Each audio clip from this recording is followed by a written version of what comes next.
Today is another painting of our cafe series, Cafe Culture, and we're focusing on light this week and through a few paintings.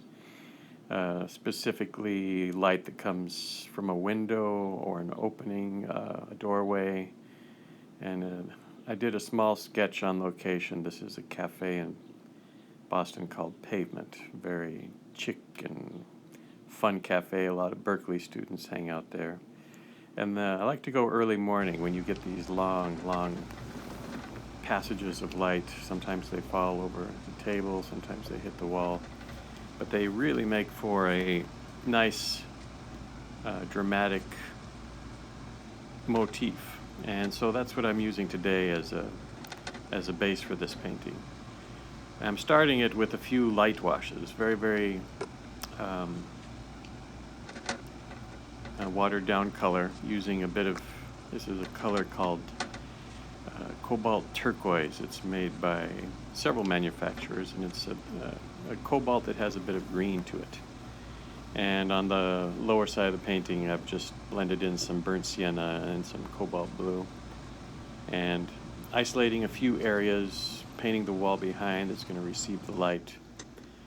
And then I'm going to start right in with these dark shadows. The dark shadows are going to pervade the painting, create a very strong dynamic mood, and one that's typical of interiors, especially if you visit them in daylight. The the light that pervades them is quite strong and a great subject for painting. Edward Hopper showed us a lot of work that focused on that, where light is entering a room and creating this luminosity and this drama. And that's what I'm endeavoring to do with this painting. So this cafe had a passage of light against the wall, and I could see some figures sitting in this sort of light. It's almost like a stage would be, where you have a spotlight on your actors. This is almost unveiling itself as that sort of lighting scenario. And you can see how that cobalt turquoise now has a nice touch to it. I'm going to be creating some tables. You can see I'm creating some tables here. I'm creating a few paintings on the wall, a suggestion of a window in the back, and some other elements. But this graded wash, this dark wash, I started darker in the top, faded it off a little bit towards the table tops.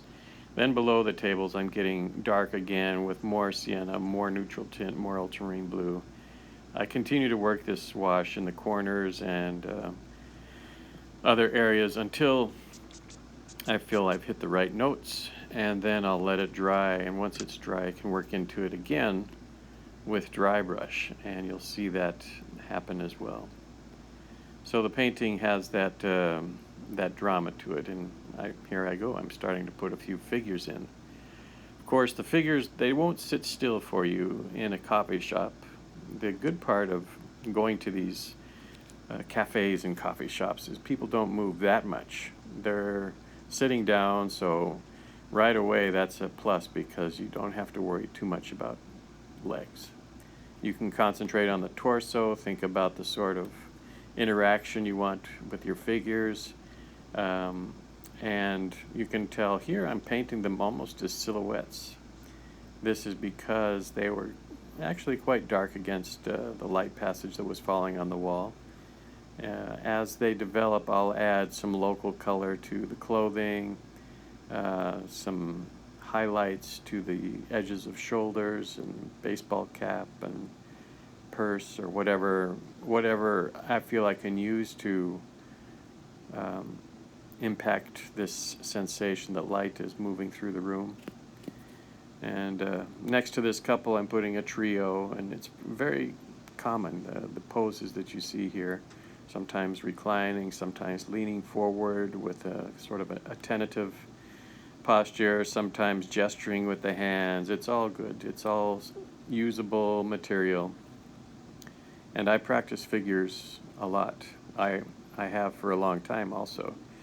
There's really, with all of this, there's really no shortcuts. It's all a matter practice, repetition, immersion, all these things will give you the skill that you're looking for. There's really no shortcut. Sometimes you get some hints on how to simplify the characters or what to look for when you're doing people. In this case, you notice all my figures are starting with that sort of blocky nature of the torso. And I'll continue the torso to the table, to the edge, extend an arm. Almost with every figure, I paint the head last. This allows me more freedom. I can generate a stronger gesture that way. Well, I'm adding a painting to the wall. It's not my painting. I'm just doing an abstract painting.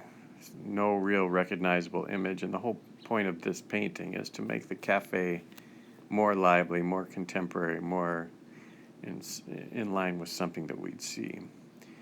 Here's an interesting passage. I did not anticipate this figure in my scene, but as I looked at it, something in the shape of the shadow suggested a figure, and it triggered my imagination, and I could see it working in the painting.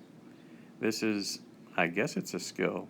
It's something that I see a lot of people overlook, is the sort of suggestive nature that your painting gives you as you're working on it. And being sensitive to that, responding to that, has made a big difference for me. Sometimes I overlook it, sometimes I miss the opportunity, of course, but oftentimes, and this is a good example, look at the profile of that woman looking down. This glance towards the middle of the room is actually playing on our psychology a bit.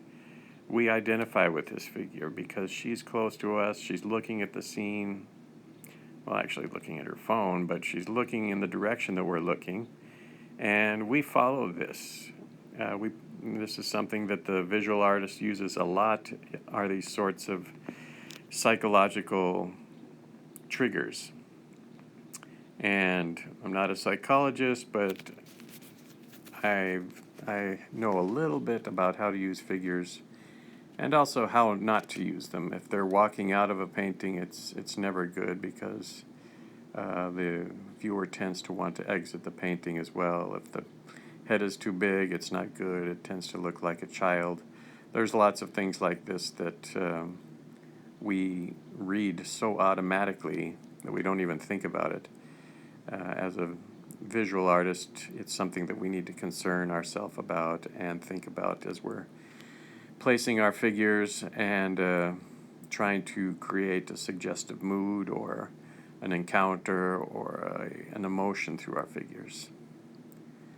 Now the painting is assuming a finished quality. It's rather simple in terms of design and content, but I think that yields a stronger painting in the long run. It's something that I've started to realize in my own work, is simplicity really gives us a stronger, more felt image.